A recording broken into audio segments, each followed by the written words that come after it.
I want to introduce you to a brand that I'm working with called Dizzo. They offer dissolvable supplement strips, which means the vitamins are absorbed 4 times more than tablets and capsules. So these are perfect if you want quicker results or maybe you can't take tablets. You guys know that I only work with brands that I love. I am personally using their B12 strips and their energy strip. As a business owner, I get tired. So I kind of need that boost every day, and these are definitely helping with my energy levels. I'm also taking their multivitamin strips, which taste lovely. Go and check out their website in the show notes. Go and order yours and let me know what you think. Welcome to the Life of KG, your ultimate destination for all things motivation and business insights. Join me, Katie Godfrey, serial entrepreneur and the brains behind the KG brand. Along the way, we'll welcome inspiring guests and share invaluable business tips to fuel your growth journey. Don't miss out. Hit that subscribe button and leave us a review. With that said, let's dive into the world of success together. Hey everyone, welcome back to another episode of A Life of KG. So before we get into it, I wanted to talk about retail. Now, so many people are coming to me going, Kate, how do I make more money in the business? Now, part of that is adding retail into your salon or clinic. Now, we have our KG Lash and Brow Serum, which we sell every single day, and it absolute flies out. The margins are incredible because you buy it in at 14 and you sell it for 34. So it's a no-brainer. So if you like the sound of that, go and check it out on the show notes. Anyway, today, me and Amy are doing an episode. Yeah. Hi. So Amy's going to join me for more episodes because we're like business besties and we bounce off incredibly. It's also a bit of fun, isn't it? It's really fun. I mean, you should have seen us before this episode. We just don't shut up and we're just laughing the whole time. I feel like we could talk about absolutely everything, can't we? We can. And one thing we always talk about is awards. Oh my goodness. We do have some very strong opinions on this, don't we? We do. Are we going to lose followers after this? Or gain some. You know me, authenticity and all that. Definitely. So awards is such a big subject, and I think lots of people put themselves under pressure to apply for awards. Some people feel the complete opposite and don't want to do them at all. What's kind of your view on them? Well, you're like the queen of awards, aren't you? Yeah. Like you love an award. Love them. Let me showcase everything I've won over the last, how many years? 15? 15. I need to retire. I am a bit of the opposite because everything I do is a purpose to make money, provide a better service. Or, you know, like we're all in the service industry, right? We're all trying to do our best. But I feel like awards take up so much time. And I also think they're really fucking corrupt. There you go. She said it. Mic drop. So I've had a few experiences. I have applied for some and I have been particular about which ones I've applied for. And then I just get the ump. And it's not about not winning. I get the ump because of the people that do win. Yeah. Well, you don't feel that they're worthy of winning that? Not necessarily, no. And I've had the few that I have applied for, I have had not great experiences. So shall I tell you? Oh my God. Right? Are you going to actually drop the company? Yeah, I am. I'm going in. Because I fucking... Do you know how many fucking listeners we have on this show? I really struggle with awards because I think there's some really, really great ones out there. But I found out from you the other day that some people pay to be judges. Yeah, don't get me started. This is my thing. This is my hate is that thing at the legit? moment. We've got so much to talk about. Oh what one God. do we touch on first? Right, so I tell you my first application, right? Okay.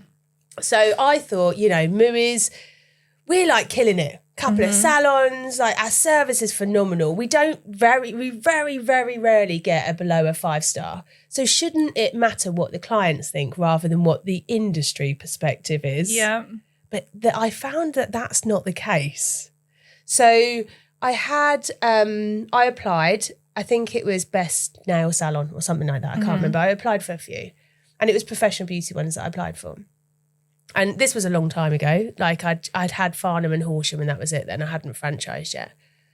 And I applied and I didn't even get through. This was my first application. I mean, my application was probably shit because I'd never done it before. But the feedback I got from one of the judges who reached out to me afterwards Okay. to say, like, I just wanted to reach out. Your application was great, but I wanted to give you some feedback. And I thought that was really, a really nice touch. And it was a brand that I'd been working with for a long time. It was Sweet Squared. Mm-hmm. And I was using shellac, and I was like, that's really lovely. Samantha Sweet, she was really nice. Do you know what her reason is that I didn't get through? What? Because I didn't emphasise enough on retail. Guess who I fucking bought my retail from? Them. Yeah. Oh. I mean, hello? I was like, how can you downgrade my award application because of retail? Am I not applying for best nail salon? Yeah, not best retailer. Not best retailer, no. And where am I buying my shit from? You.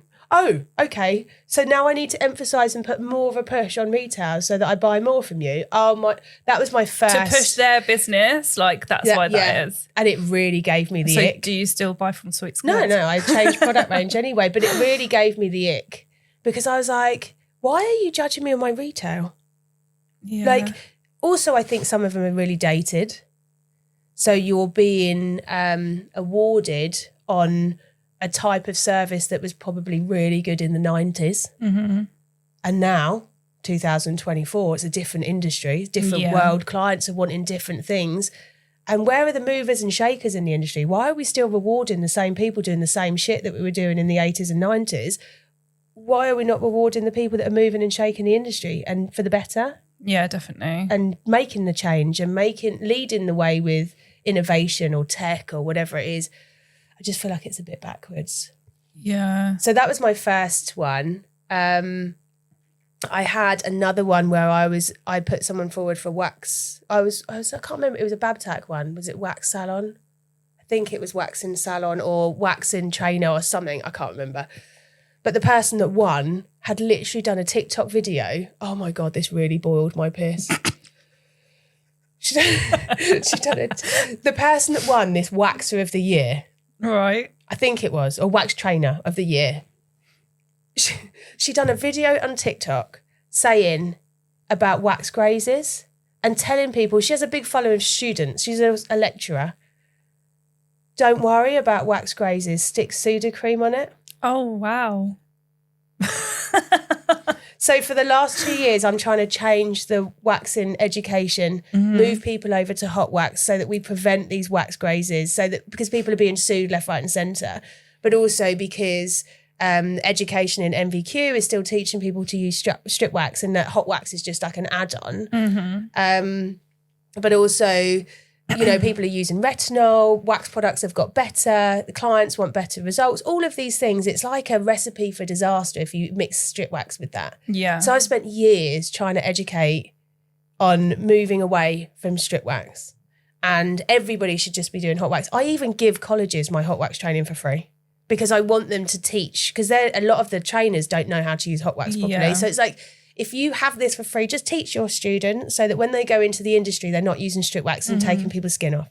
We call it a graze, which is like downplaying it. You're ripping someone's epidermis off. Like, it's that simple. Yeah. So the person that's going to suffer is the therapist, right, that's doing it, and the business owner.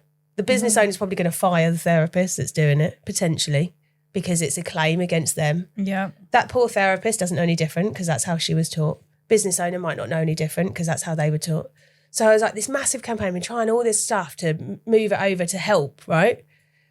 And then this woman does a video saying, it happens. Let's talk about grazing. It happens. Don't panic. Don't stress. And I was like, have you ever been sued?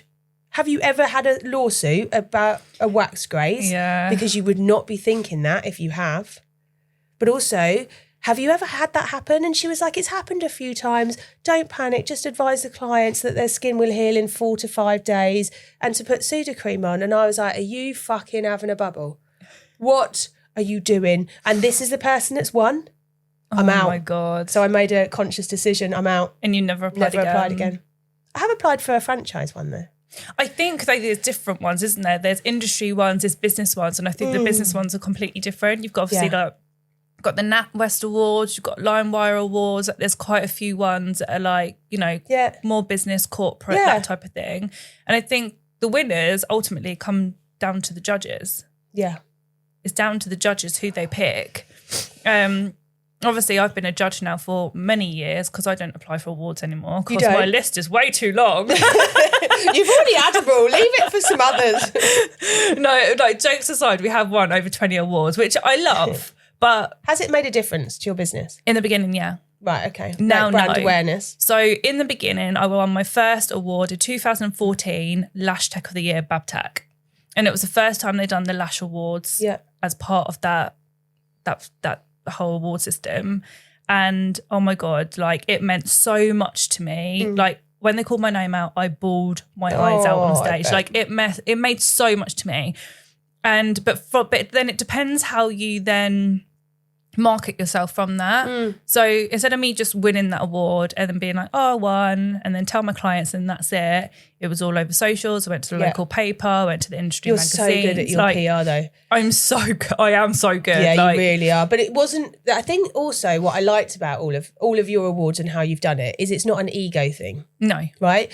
Because everything you say, we are an award-winning salon. It's not me, I. It is we are an award-winning salon. Yeah. And I love that. I absolutely love that. And I think that's probably why it's helped you so much. Yeah, definitely. And I always do that because I definitely wouldn't be here without my team. We wouldn't be as successful as it was without my team. Okay, you need a good leader behind them to push that. Yeah. But even like you have put the team up for awards rather than just awards for me. But that being my first award, we got clients travelling far and wide, especially because lashes, again, wasn't a big treatment back then. It was still quite new. So people wanted to go to people they trusted. Yeah. But if I've won an award, awards were very new. Lashes were very new. I just think I hit at the right time. Yeah, it was that perfect storm, isn't it? It really was. And then from there, we went to going doing more and more. I'd get my team to enter them, and it really did grow us. Yeah. And just to have the line of being a multi-award winning salon, it does help that credibility. Of course. And when you are getting the PR, they're going to look at that. Yeah. So for me, it's like a whole system. It's a whole system that goes into place with that, which is then where we will monetize off it because people will get to see us more, we're more visible, that type of thing. We'll get more bookings. Which is fundamentally what you're doing it for. Yeah, definitely. So that side of it, absolutely amazing. But I think as our industry's evolved, as awards have grown as a whole, people are now seeing it as more of a business opportunity. Mate, I get awards. I say it like this because I've never even heard of them. I had one, I can't remember what it was, British Beauty Award or something. Contacted me, you've won an award. I was like, I haven't even applied for anything. What are you talking about? Oh, it's going to cost you £120. Yeah, and I was like, for what? I didn't even apply for anything. And they're like, you've been nominated. Bullshit. You've gone through the equivalent of yellow pages. Like Google, which business has got good Google reviews? There you go, you've won. Yeah. It's just a business now. They make money from being an events company. And don't get me wrong, it's always been like that. But I think more people nowadays, unfortunately, have money at the forefront of their minds than anything else, rather than the passion or what actually am I in this business for. So now they're just saying, oh, I could set up an awards company. I can charge everyone that applies. Then we could do an awards night and we can charge everyone to sit down. Oh, and actually, let's just add on top of that, let's charge the judges to be a judge. Yeah. So now it's just a massive, they can make so much money from it. But unfortunately, people like us, or not so much us now because we're more educated on it, but getting sucked into it. And that's what it's just the so difference saturated, isn't it? But now all it's done is what's the word? When it's sort of it's saturated it, but it's not demonized it. What's it called? There's a word where it's cannibalized it. So it's taken out all of the good stuff. So you can't see the drivel and the good stuff. And I've never had a client book in with me because I've won an award in the past or because I've been nominated. Yeah. Might be different for you because you got 20,000, so people will choose you. But I've never had a client say, I've chose you because of this. They choose me because of my Google reviews. They choose me because of my social media content or whatever it may be. Or because we're certain experts in certain parts of the business. And I think that it's got to change. Something's got to give. And also, these people that are paying to be judges, it's all so ego. It's all so egotistical. It is. Look at me, I'm a judge. And it's bollocks. I call bullshit. Which is why I really stress about this subject, because being now a judge rather than someone that enters, for me to have that status, I've worked hard to get there. Of course you have. And you deserve it. I've won the awards in the first place to be able to judge. I've been in the industry for a long time to be able to judge. And I would like to say I'm very credible within the industry. So then when you see people that are jumping on this award business and then they're going, oh, it's £200, £300 if you want to be a judge. Them judges don't know any different. They think that that's just normal then to pay for that slot, to have that. But for me, I'm like, oh my God, I got asked to be a judge for a certain awards and I won't name them. But I was like, yeah, that's fine. I can do that. Then they sent me a bill for £300. Sorry? You should be paying me. Do you know how long it takes to judge if you're going to do it properly? And are we getting the same number of applicants for awards? Like as what we used No. to? So I also judged an award not so long ago. And when I say I take it seriously, I take it so seriously. Like it'll be in my diary. I'll block out X amount of hours. I make sure I research everyone on whatever the requirement is, because all awards are different. You have to go by the awards requirements, or you might go by, it pisses me off when you have to go by like social media, or you might go on Google. There's different requirements for everyone. So I blocked out all of this time to judge this award. And I think I was doing Salon of the Year or something. And it come through and there was 2 applicants. And I had to choose a winner and a runner-up. There's only fucking 2 people that have applied. Are you joking? So what if they're both shit? What do you do? It's So like I was qualifying someone that's shit just to get a qualification, isn't it? Honestly. So I actually went back to the organiser and was like, I can't do it. Like, I can't do it. I can see there is a clear winner here, but I can't say the runner-up to runner-up. And I was like, so I'll give you a winner out of the 2, but that's all I can do. You're going to have to pass it on to other judges to decide. But then surely if you're there and they're doing the lead up, you know, because that's the exciting thing, isn't it? How many 10 people are in that category? Yeah. How's that going to look? It's just really bad. But for the person that's applied, they don't know any different. They might think they're up against X amount of salons or hundreds of people. Not to know that there was only, because they don't know, do they? So they're like, oh my God, I've won. And I'm like, mate, there's only 2 of you in it. And it's just, it was from that and the judging thing that I was like, I'm not judging anything else now unless I know the background of how they're getting them people in, what have they paid to be there, how many, if there's not a certain amount of people in, it's out. So me and Julie Knight, we had World Lash University. It was a conference we used to put on every year. It was amazing. And part of that, we had an award system. Now, Julie is the most incredible human being as well. She's really lovely. She's by the book on everything. And she's just really like us. So when we used to host these, I know, it's very rare. So when we used to host these awards, you would get like some categories that wouldn't get as many people apply, and you'd get some that would apply for loads. So we would say if there was under like 10 or so people, we would pull that award, so it wouldn't go forward, because it's not fair. It's not an actual award. But then also what we've done is we've done blind judging. So this is what I will now go on to judge with other people, because I strongly believe in blind judging. There's lots of times you have to sign like NDAs, and if you have, say for example, one of my clients is part of that, I can't then judge it. Fair enough. Which is good. So we used to do blind judging, and then we used to send it to the judges, and they wouldn't know whose application this was at all, because it was all on their application, pictures of their work, etc.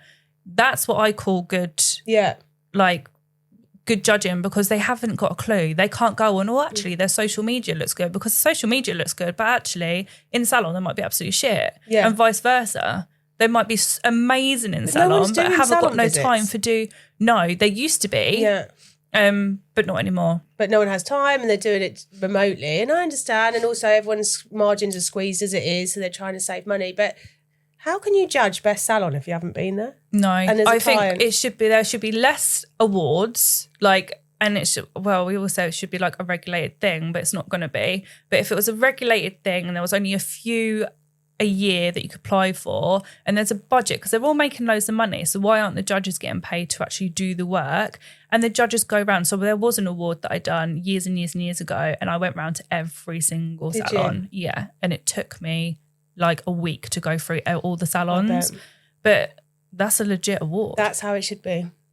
But charge better, charge more. And, you know, even the big players, Yeah. you know, even the big ones, I just think it's a bit of a popularity contest, which icks me out because we know how we feel about like this whole popularity contest. And we are like the odd ones out, square pegs, round holes over here. See us in our corner. Yeah, like the industry can be so cliquey and it's the same people, isn't it? It's the same people kissing each other's arse, or the same people that's like now becoming authors or now doing all the awards, and it's all led by, they've all got the same like consultant or coach or something. And I just, oh God, it just drives me insane. I worry that sometimes people will put me in that category though. Why? I mean, you're not there having your photos taken. It's the same people in the same photos, all leading the same. I'm always on my own. Me too. But now we're not. No, now we're not. And I'd rather it be tighter. I'd rather our business crew be tighter, but also I just feel like there's people that are using the same PR companies. They're all supporting each other, which means it's all not backhanders. I don't want it to be like that because it's not, but they're all supporting each other and helping each other, which is why it's the same faces getting seen everywhere. Now, I have two opinions on that actually. One, I feel like there's one side of it, you know, the cliquey groups. It's just all cliquey and it's just toxic and it's like, ugh. But then I've got the other side, which I feel that I can slot into, of especially when it comes to the mastermind. When I was part of the mastermind before, everyone within that mastermind got so close, and they were all within different industries. The website that's the thing. industry. It wasn't just the beauty industry, right? No, which is maybe why is that the difference? Because even now, in that mastermind, bear in mind I left nearly a year ago, they all still support on my socials. Yeah. For example, lots of us have gone to do write our books and that, and we'll all be the first that goes to buy it on launch day.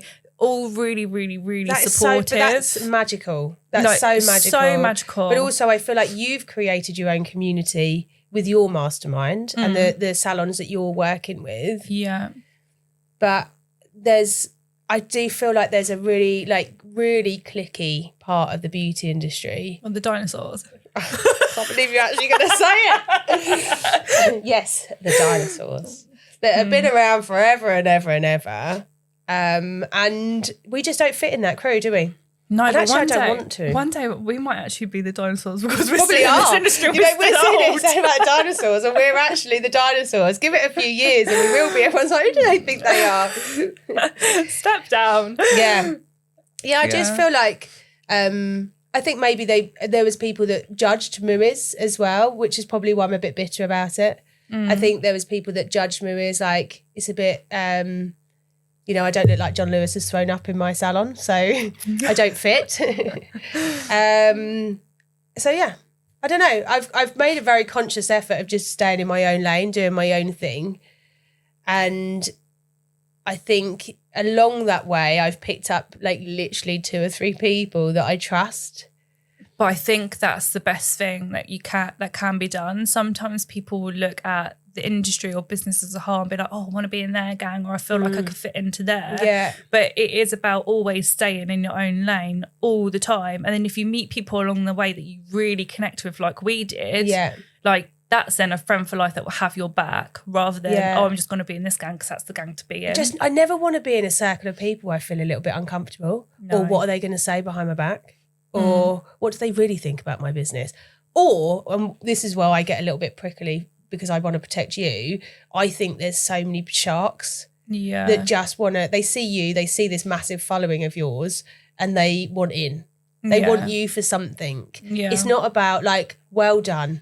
Well fucking done. You have done brilliant things with what, your brand, your salon, what you've created so far.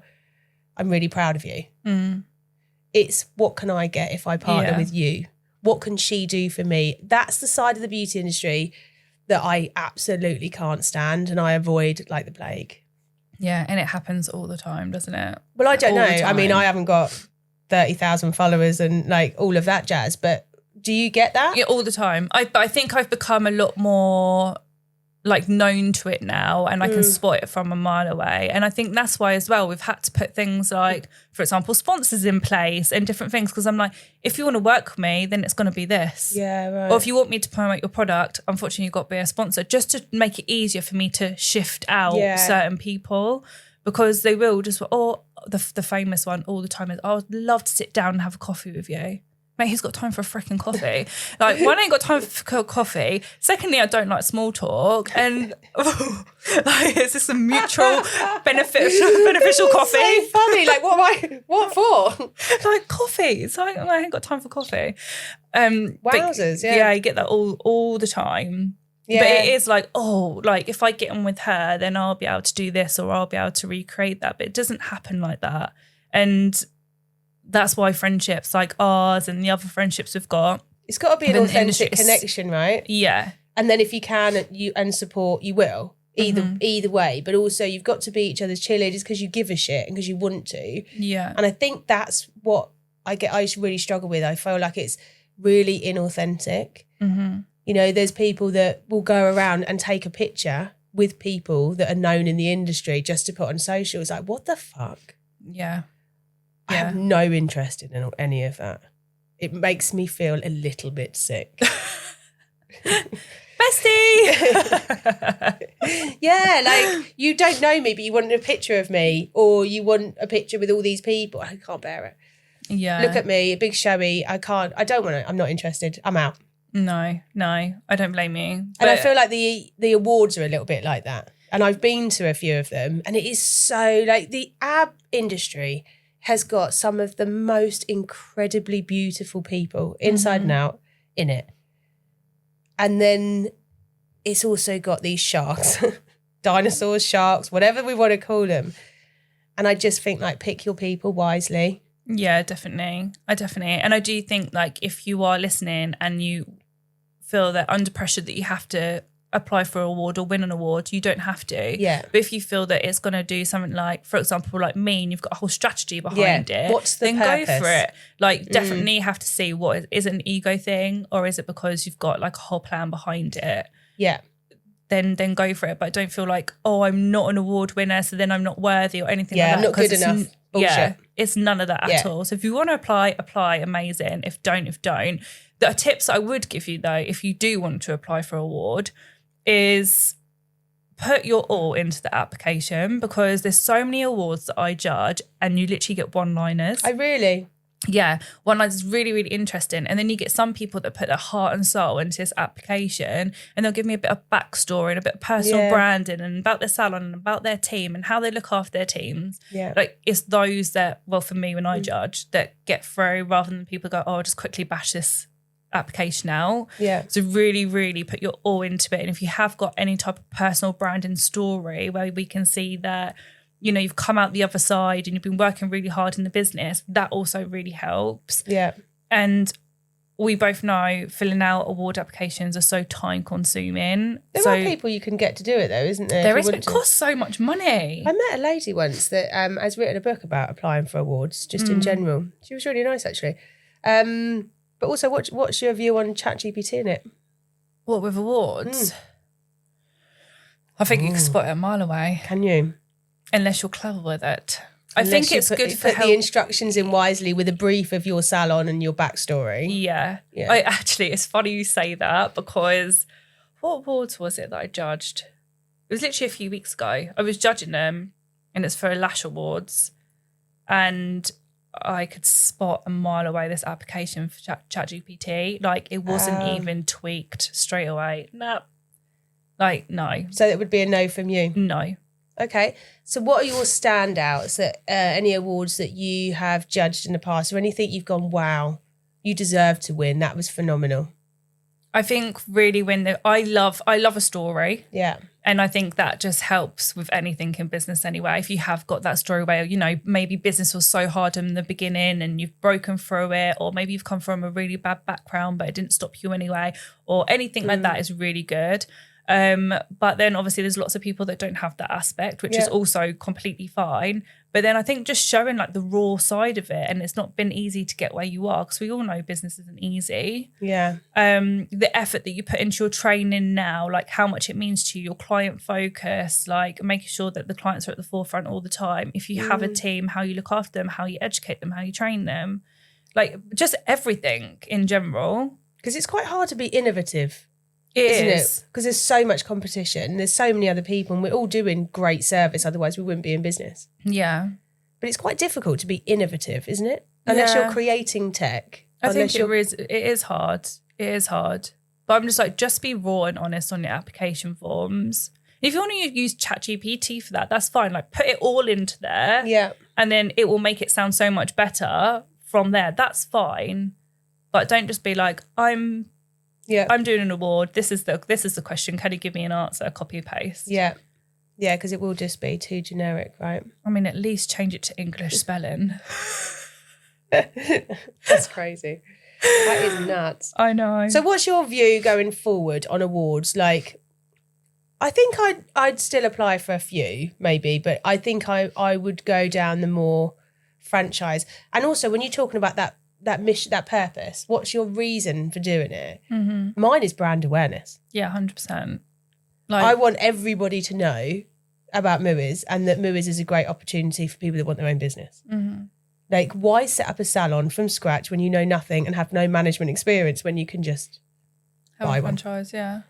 So that's my mission. So then where would I find those people that want to buy a salon? That's the thought process behind it. Which is where what you're applying for will be very different to another person. That's why you need to do the business awards.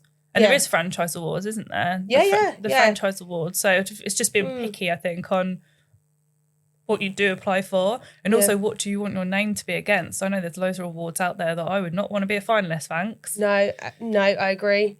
I've only had one franchisee or potential franchisee said, oh, God, I've seen all your awards. And actually, do you know what they were? The Forest Awards. Oh, really? Yeah. Because they're all on my website.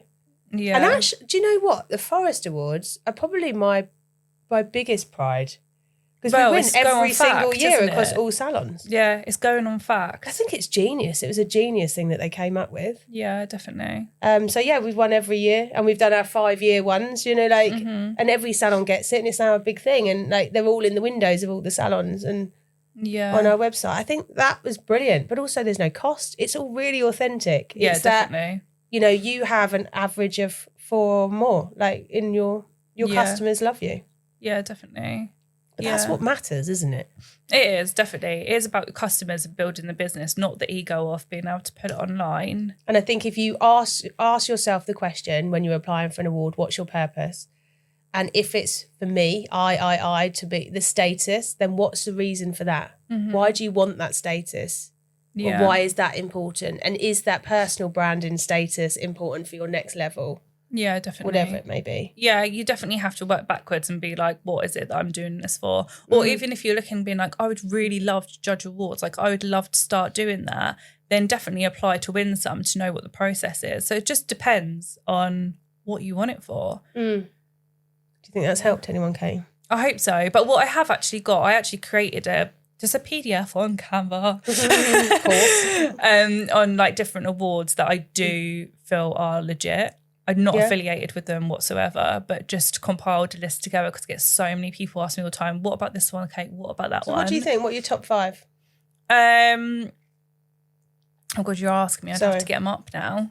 My top 5, I'd have to get them up. I can't remember. There's so many in the show notes. But I will. But there is a list that I could send out to you if anyone is interested in that. I could just ping it over. Like I said, I'm not affiliated with them whatsoever. You have to do research. There might be stuff about them I don't know or whatever, but they're the ones that I'd say, yeah, good to go with that. So yeah, hopefully that did help. Maybe. So yeah. Fingers crossed. Yeah, there's no pressure. Apply for them if you want to. Don't if you don't want to. Yeah. And see it as fun as well. Like, just see it as fun. And I actually see it as a massive learning curve when you're filling out that application form to be able to look back and be like, when it says like, what have you achieved in 5 years, for example? To like enjoy doing that and be, wow, I've actually done that. Like see it as a big thing for you rather than the winning of it. Especially if it's the legit ones, especially if it's the ones that have got some weight, that, you know, that do look really good. Yeah. The bigger ones for sure, but also the industry body ones, I would suggest, are like probably the better. Yeah, maybe. yeah, definitely. And then, yeah, be proud of it. Yeah, definitely. Be proud. And when you win, you win. So it's a great event as well, isn't it? Some of them. That's what? Some of the events are really good, aren't they? Oh, I think they're really good. And I think it's good to go as like, especially if you're a salon and you've got a team, like all going, getting dressed out. It is going to dent a hole in your pocket a little bit. But it is a good team night out. It really is. So yeah. Anyway, I hope that helps. Yeah. And if you do want that document, then just let me know and I'll just ping it across to you. And yeah, thanks, Amy. You're welcome.